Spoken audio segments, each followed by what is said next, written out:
교재 35페이지 보겠습니다. 본문은 하나님의 구원이 어떻게 이루어지는지를 첫 번째 여호와의 종의 노래를 통해 제시합니다. 주의 종은 이방의 정의를 베풀고 세상의 정의를 세울 것입니다. 하나님께서 구원과 심판을 행하실 것이기에 하나님께 새 노래로 찬양을 드려야 합니다. 그러나 이스라엘 자손들은 여전히 말씀에 순종하지 않으며 수많은 하나님의 표적들을 보면서도 깨닫지 못합니다. 이사야서에 여러 주제가 있는데 제일 중요한 주제는 심판과 회복, 그죠? 이렇게 정리할 수 있겠죠.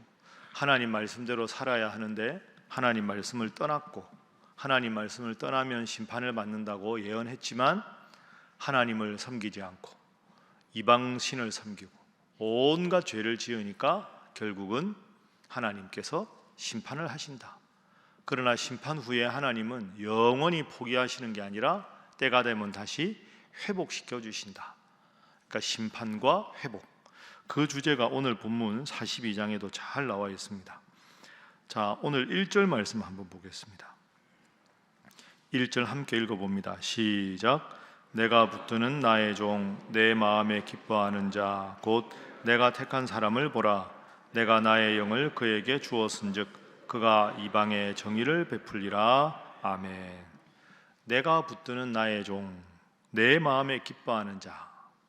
이 표현은 신약에 가면 우리 예수님을 뜻하는 표현입니다. 예수님께서 세례 받으시거나 이 세상에 계실 때 나의 귀한 아들, 나의 택한 종. 그럼 지금 이사야서의 배경은 이사야가 활동할 당시는 이제 남유다가 하나님의 심판을 받아서 멸망하게 될 것이다.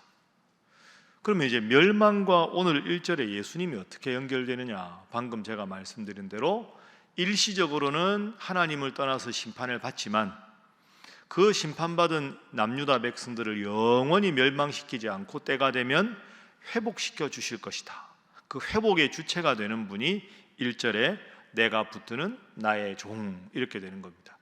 그래서 1절에 내가 붙드는 나의 종은 신약 성경에 예수님으로 연결되고 구약의 용어로 하면 고난받는 종입니다.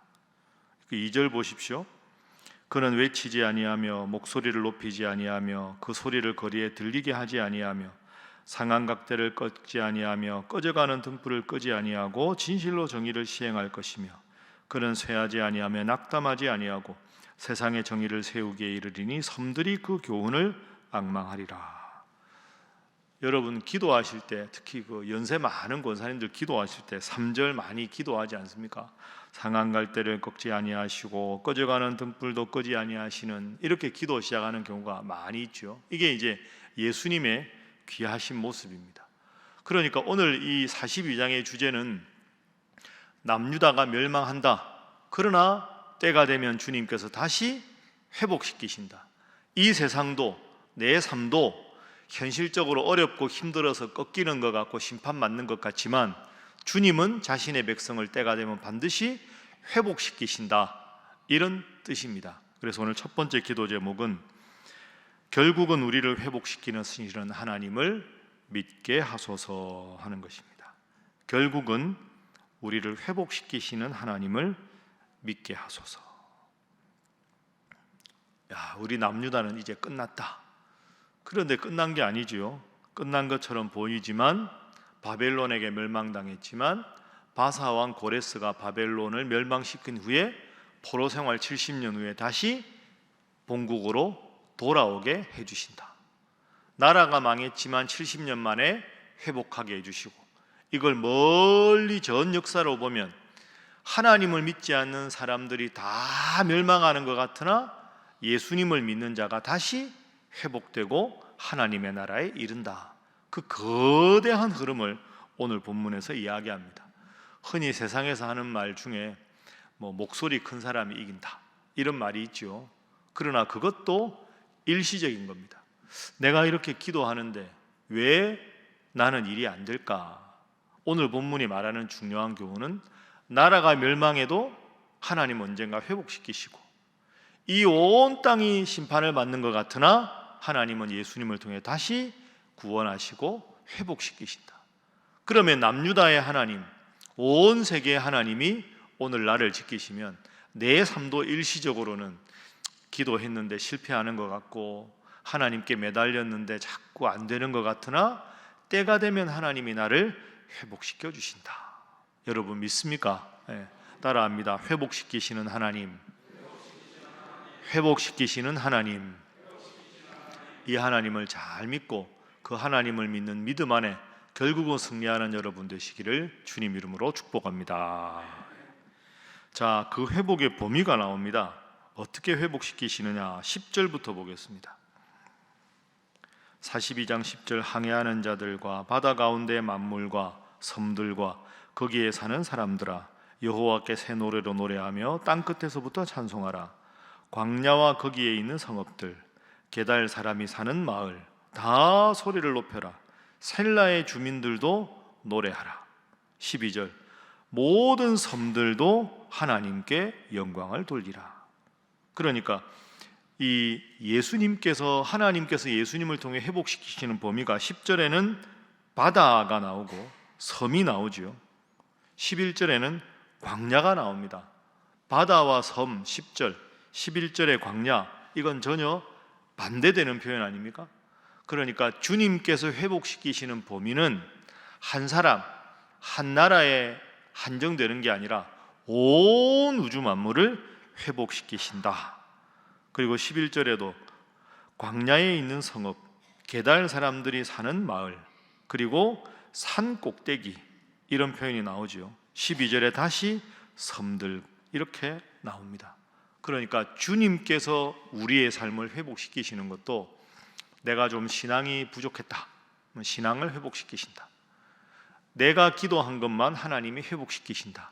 그게 아니라 열심히 기도하면 하나님의 회복이 온 우주적이듯이 여러분 한 분이 간절히 기도하면 여러분이 이 새벽에 나와 기도하는지도 모르고 여러분 보기에 참 답답해 보이는 여러분의 구원받지 못한 부모님도 주님께서 회복시키시고 여러분이 눈물로 기도하는 자녀들도 회복시키시고 여러분이 기도하는지도 모르는 그 누군가가 여러분의 기도를 통해 하나님은 온 우주 만물을 회복시키신다. 이렇게 생각하셔야 됩니다. 기도한다고 뭐 달라지냐? 기도해도 변한 거 하나도 없더라.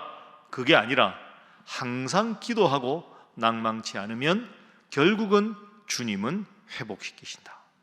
그러니까 이사야서가 어려운 이유가 남유다 이야기하다가 우주적인 걸로 회복을 이야기하고 다시 남유다 이야기하다가 또 전 세계적인 회복을 이야기하고 그래서 어려운데 오늘 우리에게 주는 교훈은 주님의 회복은 우주적이다. 어느 한 범위에 국한되지 않는다. 그래서 두 번째 기도 제목은 주님의 회복은 온 우주적임을 기억하게 하소서 하는 것입니다. 주님의 회복은 온 우주적임을 기억하게 하소서. 온 우주의 통치자니까 그렇죠. 그러면 교회가 할 역할이 분명합니다. 교회는 이렇게 동심원이 점점 이렇게 확대가 되듯이 우리가 이렇게 그 물에다가 돌 같은 거 던지면 이렇게 동심원이 점점 확대가 되지 않습니까?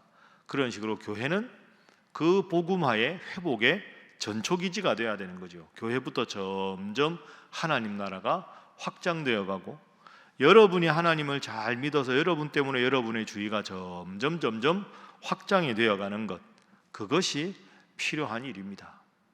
그것이 오늘 본문을 우리가 잘 이해하는 일입니다. 모쪼록 우리 교회가 복음화의 전초기지가 되고 여러분의 가정으로 보면 기도하고 깨어있는 여러분이 하나님의 사람의 전초기지가 돼서 여러분 기도 때문에 가정이 회복되고 구역이 회복되고 교회가 회복되고 우리 신일교회 때문에 지역이 회복되고 점점 회복되는 역사가 온 우주적으로 일어날 수 있기를 주님 이름으로 축복합니다. 자, 그러면 현실은 어떠냐? 현실은 남유다는 북이스라엘 멸망한 다음에 정말 작은 나라, 주위에 바벨론도 있고 큰 나라들에 둘러싸여 있는 엄청나게 왜소한 나라인데 하나님은 전 우주적으로 회복시켜 주신다. 이게 희망 섞인 이야기지만 현실은 지금 그렇지가 않죠. 강대국에 휩싸여 있는 작은 나라 아닙니까? 그러면서 이스라엘 백성들, 남유다 백성들은 끊임없이 고민하는 겁니다. 아니 그러면 회복한다고 하는데 지금은 안 그렇지 않습니까? 우리가 믿는 하나님은 우주적인 하나님인데, 그러면 바벨론이 믿는 마르두크한테 우리가 진 거 아닙니까? 남유다가 바벨론에게 멸망당했다는 건 우리나라를 지키시는 여호와 하나님이 바벨론의 신에게 진 것 아닙니까? 그런데 이 여호와 하나님을 우리가 어떻게 믿겠습니까? 이 하나님의 구원이 우주적이다, 위대하다고 하는데 당장 나라가 망했잖아요. 하나님이 지신 거 아닙니까? 이렇게 생각하는 사람들이 그 당황에도 많이 있었겠죠. 그것에 대한 대답을 보겠습니다. 자, 8절 보시죠. 8절. 자, 8절 말씀 함께 읽어봅니다. 시작. 나는 여호와이니 이는 내 이름이라. 나는 내 영광을 다른 자에게, 내 찬송을 우상에게 주지 아니하리라. 아멘. 내 찬송을 우상에게 주지 않을 것이다. 여호와가 정말 위대한 신이구나, 다른 신은 다 멸망될 신일 뿐이구나 라고 하는 하나님에 대한 찬사와 영광을 8절 이후에 우상에게 주지 않을 것이다. 그럼 이 말씀이 어디서 이루어지느냐? 17절에서 이루어집니다. 하나님이 다시 더 구체적으로 말씀하십니다. 17절 함께 읽습니다. 시작. 조각한 우상을 의지하며 부어 만든 우상을 향하여 너희는 우리의 신이라 하는 자는 물리침을 받아 크게 수치를 당하리라. 아멘. 하나님이 바벨론의 신에게 진 것이다. 이게 이제 앞으로 넘어가면 포로기 신학으로 연결되는데요. 바벨론에게 남유다가 멸망을 당한 게 기원전 587년이거든요. 그때 멸망을 당해서 남유다 땅에는 노약자들, 배우지 못한 사람들 일부 남겨놓고, 이 남유다에 남겼다가는 이 사람들이 다시 혁명을 도모하겠다 할 만한 왕족, 그 다음에 귀족, 똑똑한 사람들, 이 사람들 전부 바벨론으로 잡아가지요. 그때 함께 잡혀간 사람이 다니엘 같은 사람 아닙니까? 그럼 그때 잡혀간 사람들은 이 나라에 남겼을 때 바벨론에게 반역을 도모할 만한 능력자들을 전부 잡아간 겁니다. 그러면 그 포로로 잡혀간 사람들, 그 중에 수많은 엘리트들은 무슨 생각을 하느냐? 하나님께서 우리가 하나님 섬기지 않아서 우리가 심판을 받는다, 이렇게 생각하는 사람도 있지만, 더 많은 사람들은 당장 귀족의 아들로 태어나고 왕의 아들로 태어났는데 갑자기 노예 신분이 되니까 바벨론에 가서 하나님은 우리나라를 버리셨다, 하나님은 나를 버리셨다, 하나님은 바벨론의 신에게 진 것이다, 그러면서 거기서 하나님을 믿지 않고 온갖 우상 숭배하는 문화에 휩쓸려서 살아가는 많은 사람들이 생겼겠죠. 그 상황에 대한 하나님의 말씀입니다. 8절. 내 찬송을, 내 영광을 상천하지의 유일하신 신은 하나님이라는 그것을 우상에게 주지 않을 것이다. 17절. 조각한 우상을 의지하며, 이 말은 바벨론에 가서 여호와 하나님이 바벨론의 마르둑에게 졌다고 생각하는 자들아, 조각한 우상 바벨론의 신을 의지하며 부어 만든 우상 열방의 우상을 향하여 너희는 우리의 신이라 하는 자는 크게 수치를 당할 것이다. 장차 그 포로에 잡혀 있는 상황에서도 나를 믿는 자는 내가 그들을 반드시 주목하고 큰 복을 내릴 것이다. 이렇게 말씀하셨습니다. 오늘 우리의 삶에 딱 적용하면 내가 기도했는데도 하나님이 안 들어주시는 것 같고, 이 일을 내가 정말 열심히 했는데도 하나님이 안 들어주시는 것 같고, 하나님이 나를 버리신 건가? 내 현실 속의 상황이 하나님을 믿는 신앙보다 더 압도적인가? 기도가 필요 없는 것 아닌가? 하나님 잘 믿으면 뭐하나? 하나님 안 믿는 사람 저렇게 잘 되고 하나님께 기도하는 나는 이렇게 초라한데, 남유다의 하나님이 바벨론에게 진 것 아닌가? 믿으면 뭐하나? 이게 오늘 우리와 딱 연결되는 말씀인데, 하나님이 17절에서 분명히 말씀하셨죠. 그게 아니다. 나를 찾는 자는 일시적으로 패망한 것처럼 보이지만 반드시 회복하게 할 것이고, 지금 득세하고 대단해 보이는 우상 숭배자들은 반드시 내가 멸망시킬 것이다. 그러니 여러분 열심히 기도해서 결국은 승리하는 자가 여러분이 되시는 줄로 믿고 기도하기를 주님 이름으로 축복합니다. 그래서 마지막 세 번째 기도 제목입니다. 변함없이 하나님을 굳게 믿게 하소서 하는 것입니다. 변함없이 하나님을 굳게 믿게 하소서. 이게 예수님과도 딱 연결되지요. 예수님이 십자가에서 죽으신 것 같으나 3일 만에 부활하셨다. 진 것 같으나 이긴 자, 이긴 것 같으나 결국은 진 자. 여러분은 어느 편에 서시겠습니까? 변함없이 하나님 잘 믿어서 결국은 하나님이 기쁨도 주시고 승리도 주시고 은혜도 주셔서 내 평생 제일 잘한 일이 하나님 우직하게 믿은 것이다 해서 영광의 날이 임할 때까지, 여러분의 기도가 정말 위대하게 응답될 때까지 기도하고 하나님 바라보는 여러분 되시기를 주님 이름으로 축복합니다. 기도하겠습니다. 하나님, 일시적으로는 어려워 보이고 힘들어 보이나 결국은 역사의 주관자, 승리를 주시는 분이 하나님임을 기억합니다. 하나님 잘 믿고 낙심치 말고 기도하게 하여 주시옵소서. 하나님, 이 새벽에도 답답한 마음에 하나님만 바라고 기도할 수밖에 없어서 나온 수많은 하나님의 사람들이 있습니다. 성령 하나님 함께 하셔서 낙심치 말게 하시고 간절히 기도하여 결국은 기도하는 자가 승리하는 것이 내 인생에 반드시 이루어짐을 믿고 기도의 열매를 풍성히 누리게 하여 주시옵소서. 함께 기도합니다. 주여 믿습니다. 주여 믿습니다. 주여 믿습니다.